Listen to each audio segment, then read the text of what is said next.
Welcome back. 6:52, time for the morning sprint. Today marks 1 year since the Molson Coors mass shooting. Taylor Lazenby live in Milwaukee with reaction. Taylor?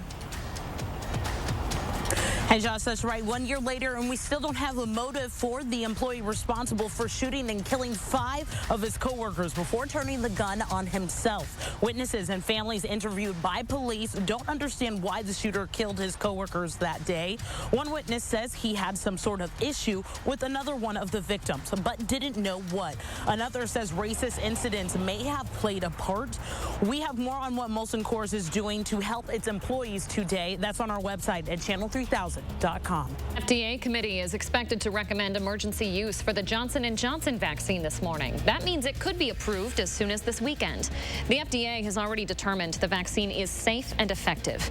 If the FDA ultimately gives it the green light, Wisconsin could see extra doses as early as next week. The $15 minimum wage provision is at risk in President Biden's coronavirus relief package. The nonpartisan Senate parliamentarian says it does not comply with budget reconciliation, a process that would have allowed Senate Democrats to pass the entire bill as is without Republican support. House Speaker Nancy Pelosi says the provision will stay in the bill it's voting on today, leaving it for senators to remove when it hits the upper chamber. The state's outdated unemployment system software will officially get a facelift. Governor Evers signed a bill to modernize it yesterday.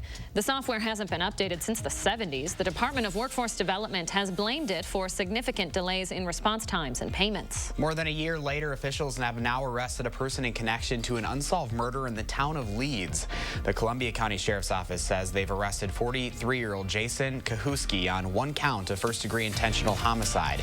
Police say he shot and killed Keith Wolf in the basement of his home in September 2019. They recovered a handgun used in the homicide and other evidence. Kahuski is in the Columbia County Jail awaiting an initial court appearance. The Dane County Medical Examiner's Office is identifying the man who was shot and killed this week in Sun Prairie. 29-year-old Shanton Robinson was from Marshall. A forensic autopsy shows he died from the gunshot wound. Police say he was shot somewhere around Broadway Drive Tuesday afternoon. He was eventually dropped off at a clinic in Madison and then later died at the hospital. So far, no suspects have been identified. A new act aimed at ending discrimination based on sexual orientation and gender identity is headed to the Senate. The House passed it yesterday, mostly along party lines. If passed, it will amend the 1964 Civil Rights Act to protect people from discriminating based on sexual orientation and gender identity in employment, housing, and other public services. Illinois Representative and UW-Madison alum Marie Newman is going viral this morning for this video right here. Newman has placed a transgender pride flag outside of her office in D.C. It's in retaliation to an anti-trans sign posted by her office neighbor, Representative Marjorie Taylor Greene. Greene opposes civil liberties for the LGBTQ community and tried to block the passage of the Equality Act yesterday.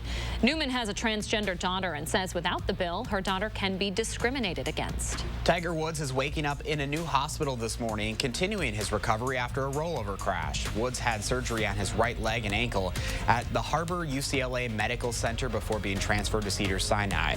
Investigators say Woods has no memory of the Tuesday crash. That crash has been ruled an accident and no criminal charges are expected. Before you head out the door, you're going to want to make sure your car isn't part of this latest recall. Hyundai now recalling 82,000 of its electric cars. 15 owners have reported car fires. The company says the batteries need to be replaced. Nobody was hurt and none of the fires happened in the U.S. It's going to cost Hyundai about $900 million.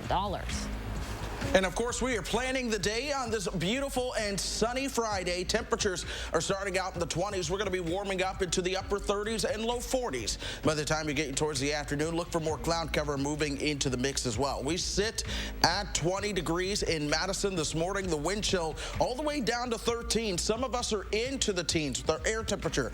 Janesville at 16, 14 in both Lone Rock and Boscobel. We're going to be watching a very weak system move in tonight with a little bit of a freezing rain and snow mix.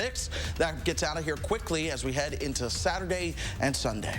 Thank you very much, Chris. And thanks for joining us this week, folks. Enjoy that sunrise. Have a great weekend. We'll see you back here Monday.